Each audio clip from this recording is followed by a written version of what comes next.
Well, warm welcome to Claudia. Claudia is new with Rutgers Cooperative Extension. She is our county agent in Cape May, New Jersey, and she has her doctorate degree, and her area of expertise is marketing, specifically agritourism. So we're very lucky to have Claudia with us this evening. So welcome, Claudia. Thank you. Okay. Thank you for having me. Hello, everyone. As Rick mentioned, and Adeline, I'm going to talk to you about agritourism a little bit. So there is no universal definition of agritourism, which is actually part of the reason why I asked you if you were familiar with it. The variations on its definition are actually due to many different factors: geography, the local culture, the policies around it. It can all impact what tends to be included or not included. And this is especially important at the state level, because that would also impact, let's say, further regulations such as liability laws, for example. So there is a lot of discussion everywhere, not just in New Jersey and not just in the US, exactly of what agritourism entails, right? What can be considered agritourism or not. There's discussion about whether it should be like a direct interaction or an indirect interaction with an agricultural site, whether it can be something that is staged, or it should just portray like authentic activities done on a farmland, whether the farm should be working versus just a non-working farm that is used as a venue or as a what's the word I'm looking for? Landscape, right? For, say, photo shoots, for events, whatever you can think of. And of course, on whether the participation of the visitor should be more passive or active, meaning should it just be something that you can go and take a picture, or should it be something that you actually experience and participate in? I'm not going to go into a lot of detail on this many issues around how agritourism should be defined, but I'm just going to give you a very broad definition for it that is actually the one that the National Agricultural Law Center handles, which is defines agritourism as a form of commercial enterprise linking agricultural production and tourism with the purpose of attracting visitors to your farm, to your ranch, any sort of agriculture related business that you have, and for two main purposes: either to entertain and or to educate the people. And this, of course, generates income for your operation. So it's important to know that, you know, this is like I guess a more general understanding of what it is. Like I mentioned, definitions are important in terms of laws and policies and regulations. And so a lot of states do have like their, I guess, official or working definitions for agritourism. New Jersey is not one of those states. We do not have like a working definition for it. However, in terms of marketing, Jersey Fresh, which Rick mentioned before, does include agritourism within its website when they promote all of New Jersey's local products. And they do define agritourism quite similarly, though, of course, much more summarized as, you know, the place where agriculture and I'm sorry, where agriculture and tourism meet, right? Again, with the purpose of giving both educational and enjoyable experience on the farm. So you would, we would assume that it is just leaning more towards the working farm sort of understanding of it. And agritourism in New Jersey, it's actually been growing in the past few years. In the US in general, 36% of any farm income comes from agritourism and other recreational services offered on farm. And in the case of New Jersey, over $84 million of income come from these other sources, meaning that 22% of income of these 84 million comes from agritourism. And this is according to the 2017 Census of Agriculture. So it is a little bit, you know, old data, but the USDA is working on the census right now. So hopefully we will get these updated numbers. But agritourism specifically, unlike other segments of tourism, generally speaking, was one of the few that actually was benefited by COVID-19, right? During COVID-19, a lot of businesses shut down, airlines, not just tourism related in general. It was bad for the economy, but agritourism is one of the few segments that actually benefited from it because it offered, an outside place. Usually when you visit a farm, it's somewhere, nearby. You don't have to travel super far to visit one of these places. And so I would only assume, again, I don't have the numbers just yet, but that in comparison to 2017, this number was higher between 2020 and, after 2017 and until this year. Now, like I said, because we're working with a very broad definition of agritourism, it can be really a lot of things. It doesn't have to be just someone visiting your farm and looking at you while you're harvesting or sowing or whatever, any other normal activity that you can do in your farm. It can mean many different things. I think the most popular and the most common are the UPIC farms, and I bet one of you, at least one of you, has participated on something like this before. And whether that's picking, in the case of New Jersey, that it's much more popular, I guess, the blueberries or the strawberries or apples or peaches or pumpkins, whatever it is, it doesn't necessarily have to be limited to fruits or vegetables. It can be herbs, it can be flowers, it can be whatever any other product, of course, being careful with, sanitation regulations and other considerations, but it can really be anything that you can produce in your farm that you can somehow find a way of making an experience for the visitors, because visitors are going to your farm because they want an experience. They want an experience different than what they're looking for. They're looking for an experience different of what they're used to, right? Different than their normal day-to-day. And so most of these visitors that would be interested in visiting your farm are most likely from a city, right? A more urban area, I guess a more fast-paced, less, open space.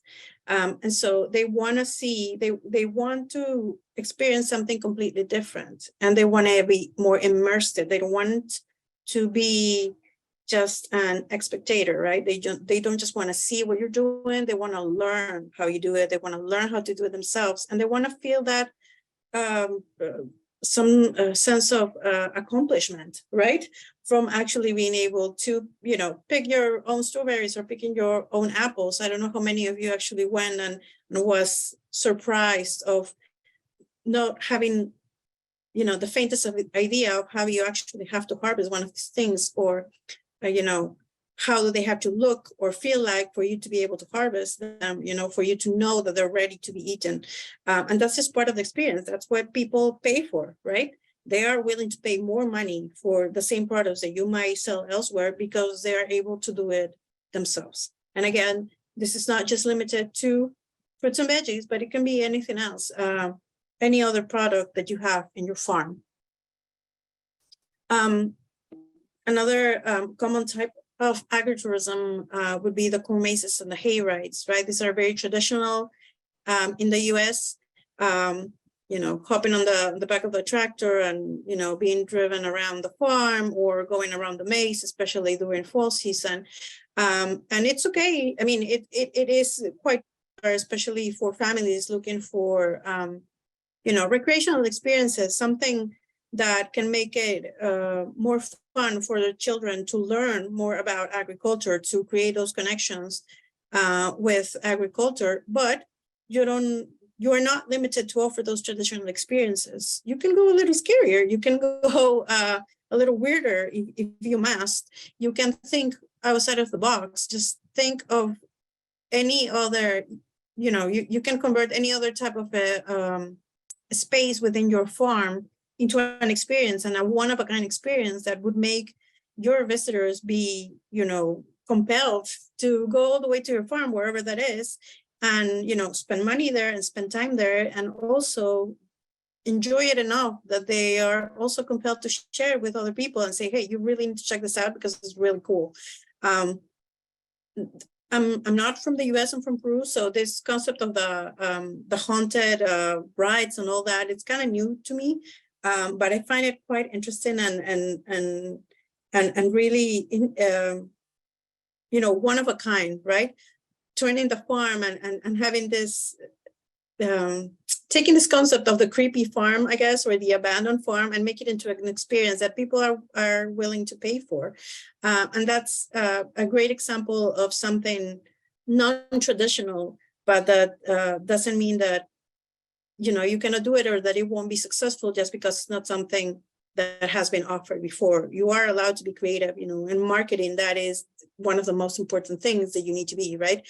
You need to let your creativity lead you into finding these new opportunities for your farm to thrive. Farm markets are also considered part of agritourism. I know Rick also talked about them and mentioned them, and they are considered part of agritourism because they can be an experience on their own, right? Because they become this spaces where the community can create relationships, right, with the farmer, with other customers. And it could be more expensive than the regular, you know, trip to the grocery store, to the supermarket, and that's okay with them. They're willing to pay that premium. They're willing to make that, you know, longer trip. I don't know, going a little further away than they're used to, because they are interested in what you produce, right? Because they know you're local, because they know you do it on your own, and because they want to help you. They want to help the local businesses. They want to help the local community, and that is something that we should really take into consideration, right? That we're not only trying to offer them an opportunity to, of course, that's very important, right? For them to educate themselves and for them to entertain themselves. But also we're looking at these, I guess, higher level needs, right? I want to make a difference. I want to give back. I want to contribute to my local community, and having this type of spaces help them satisfy those needs and make them that much more relevant. Make your farm that much more relevant and important to them, right? Because they can see firsthand exactly what you do. And of course, you sell what you produce in your farm, whether that's, again, veggies, whether that's eggs or meat or flowers or any other product that you have. But you also should consider value-added products. I just put a couple of examples here of things that I've seen, but again, there's no limitation on what you can offer there, as long as it's related to what you do, as long as it's not a super big lift for you to add to your operation, and it kind of represents or it's able to communicate what your farm is about, then it should be a really good way of adding value and, of course, increasing profits for you at your farm, right?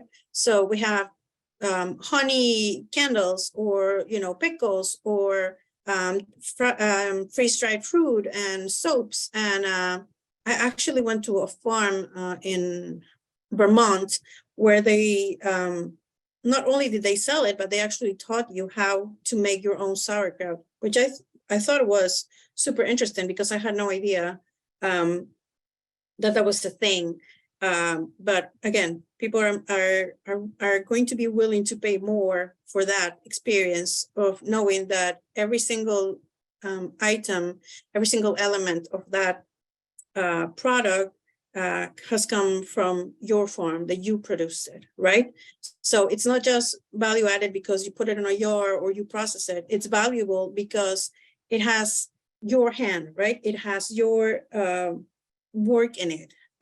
It's something that it's directly made by you. And I think we sometimes and growers in general might not necessarily grasp how important that is to a visitor, to an outsider, to someone who is not part of the agricultural community, right? That is not immersed in that world or has not been immersed in that world their whole lives. That can be extremely, extremely important for them, extremely valuable. And again, will make them that much more likely to want to visit your farm. And again, these are just examples. If you see in the top corner, you would see these jars with some dry fruit. Those are actually kits to make cocktails, for example. Some farms do that, right? They don't sell the liquor, but they can sell you all the fixings and the herbs and whatever else that you might need to make a specific cocktail, right? And all of those products can come from your farm or from neighboring farms, as long as it's, you know, local from your area. It will be something that people will definitely be interested in.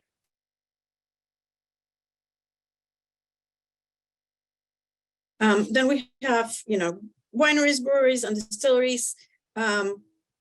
They are considered part of agritourism because all of, you know, wines, beers, wine, whiskey, rum, whatever alcoholic beverage you can think of, they're all made with agricultural products. There is an important agricultural element to them. And so, you know, they are a great opportunity for people to see what goes beyond just growing, you know, the produce. It's not just the tomato that you see or the cucumber that you see in the supermarket and then you put in a salad and you think nothing else can be made with that. But it's actually everything else, all that extra work that can be done and that can turn those products into really, really cool things, right? Whether that's just learning how a still works. I don't know how many of you do, but if you ever visit a distillery, trust me, it's a really, really cool thing to learn. Or whether that's, you know, going to a tasting, or learning how to pair a wine with certain kinds of food, or, you know, just finding a new favorite beer. This is all part of agritourism. It is very strong. It is growing a lot also of breweries all over the US, not just in New Jersey, but are actually incorporating farms, you know, next to their production facilities, because again, it gives them that I lost the word, that competitive advantage, right? Because they can show you exactly where that, you know, ingredients, those elements that they use to make their drinks come from, and allowing you to see that connection again elevates the value of the product. It makes it that much more special, and it will, you know, stay in the top of their mind, make them talk about you, because they are able to experience something very unique that they are not going to find anywhere else. Even if there's another brewery somewhere else that also has their farm, it's not going to be the exact same beer. It's not going to be the exact same wine. That's kind of part of, you know, the appeal of, you know, whether you want to, you know, I don't know what the word is. For beer, it's, you know, the beer nerds or the wine connoisseurs or whatever else you want to call it. But that's kind of the fun of it, right? That they could be, I don't know, the exact same Merlot wine, but that doesn't mean that they're going to taste exactly the same, because there's going to be difference in the way it's produced, in the type of grape that it's used, et cetera, et cetera. And so again, that gives farms another opportunity. I'm not saying that you should, you know, create or build your own brewery, but I'm just saying that you could partner up, you know, with some producers of any of these type of beverages in your area, and kind of work together, right? Trying to complete that chain to show their visitors. This will benefit you both. You know, people want to see where the elements came from. You can let them know that your products, whoever visits you, do much more than just, you know, be part of, you know, a dish, but they can also be part of a drink. And so it could be a very mutually beneficial relationship, right? If you can find those links with other local businesses that might be benefited from, again, showcasing more that connection between the farm and themselves. And of course, there's many other types of agritourism. I'm not going to go through all of them at length, but there's farm stays, there's farm tours, there's events, there's demonstrations of all sort of processes, right? How to make cheese, how to,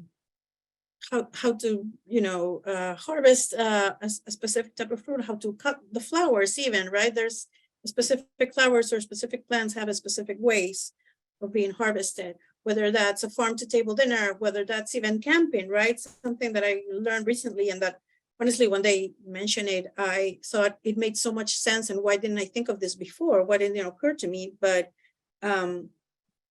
it's farms, I think this was in Pennsylvania, if I'm not mistaken, that are renting out space for people that want to go stargazing, right?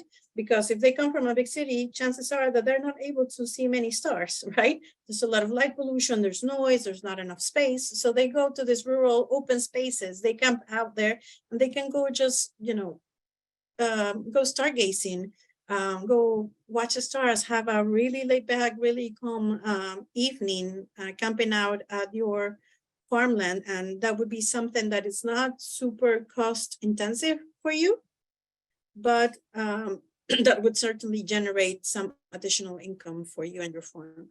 And like I said, this is not an all-inclusive list, not all types of agritourism that there are. There can be many more. Anything that can be done in your farm that it's related to your production, whether that's processes or your way of life or the product itself that you grow, it can be considered part of agritourism. You just have to be creative. Honestly, that would be my main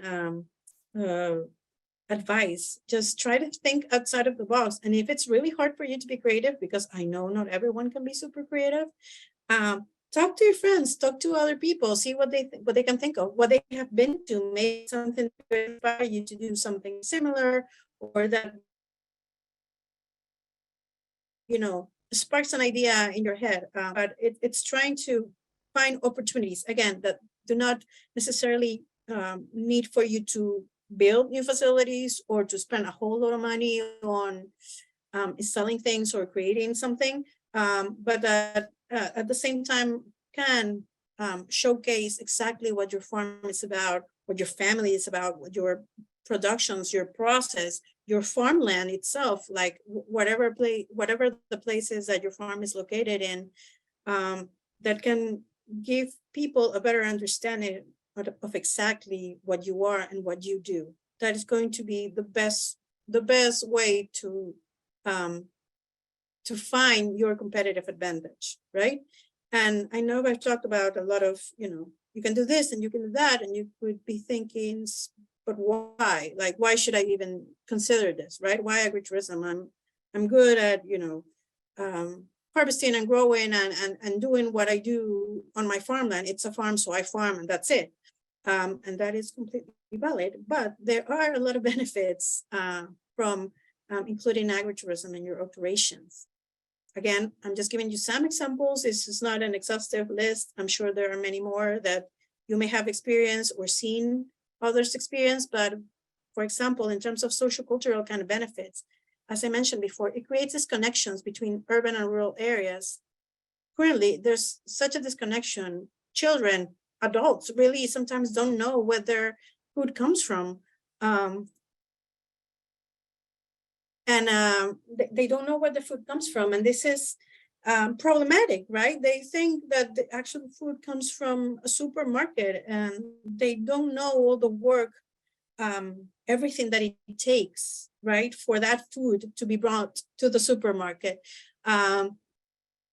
It brings people access to local fresh food, and this has repercussions all over, right? It's good physical health, but it's also overall well-being, and it can be very preventative, right?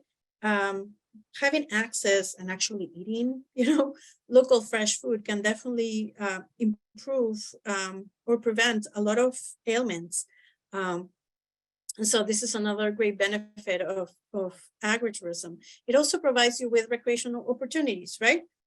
For visitors. Again, this is something that is usually not super expensive for people to do. It's usually very close, or not right next door, but close enough. They don't have to take a plane, for example, right? That they can just hop into a car, you know, one day over the weekend and do something different and fun and be outside.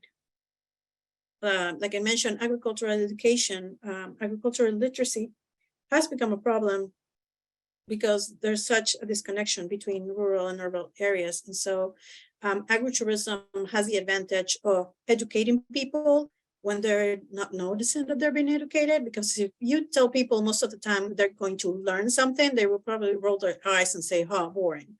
But since we're offering also entertainment, then this is a magnificent way of, you know, introducing some education and getting them to learn some things, even if they're not super aware that they are, you know, as long as we do it in a fun way.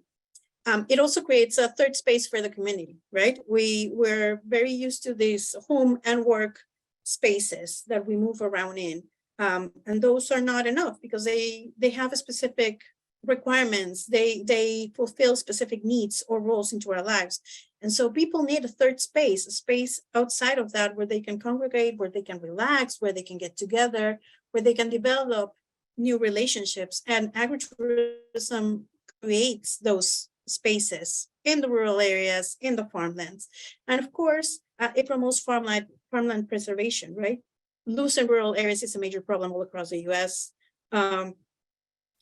There's, you know, a lot of efforts all over, laws or, you know, policies or many other efforts, but agritourism has proven to be one of those initiatives that has really saved, been able to save some spaces from being taken over, you know, from more urban development. And so, you know, this is a wonderful opportunity for us to keep making that effort and keep being successful at preserving those farmlands and those, you know, rural spaces. Also, in terms of economic benefits, of course, it allows you to diversify your income. As you most likely know, depending on one sort of income can be tricky, right? Because if something goes wrong, then it can create a lot of trouble for a lot of people. So if you diversify your streams of income, then there's less, what's the word? Less, I guess, less likelihood of, you know, you having a very big loss or being put in a very difficult position.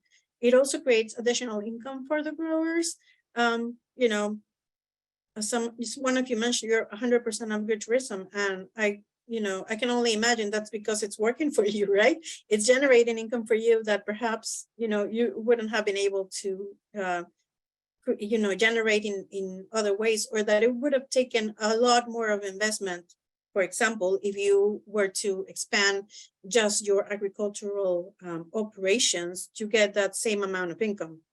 You know, it also allows you to diversify your market, again, because as farmers, we probably, you know, a lot of the channels that also Rick mentioned, right? We have the wholesalers and the markets and all that. Those are very specific channels, right? Diversifying our market through agritourism, you know, it is an opportunity. It allows us to reach other segments of the market that we otherwise wouldn't have access to. It creates more jobs on the farm, which is a great thing.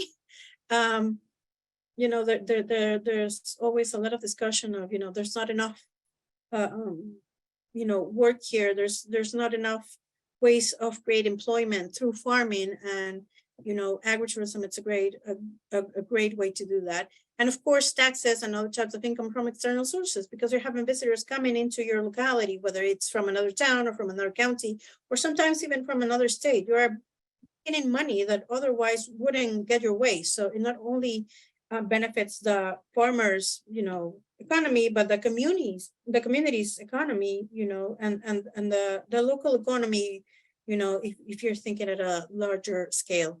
I don't know if any of you can think of or can give me an example of any other benefits that could come from agritourism beyond the ones that I have mentioned. Yes, creating those connections, right? Those links that it would be very hard for you to develop those kind of connections and even partnerships, future collaborations. That if you think about it, this is an excellent opportunity, right?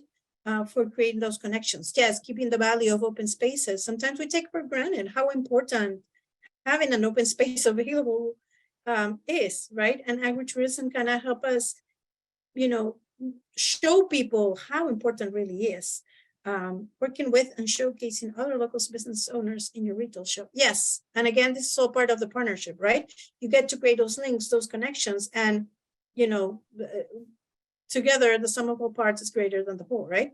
And maybe I said that wrong, but I think you know what I meant, right? That all together, working together, you can accomplish so much more than, you know, doing it just on your own. And you can, you know, find someone to make up for whatever weakness you may have and use your strength to help someone else, right? So all of this, it's really, I'm not saying agritourism is perfect, but I'm saying that this is a great opportunity that you should explore and see if it's right for your operation, for your farm, if it's something that you're really interested in and you think it would be a right move for you to make.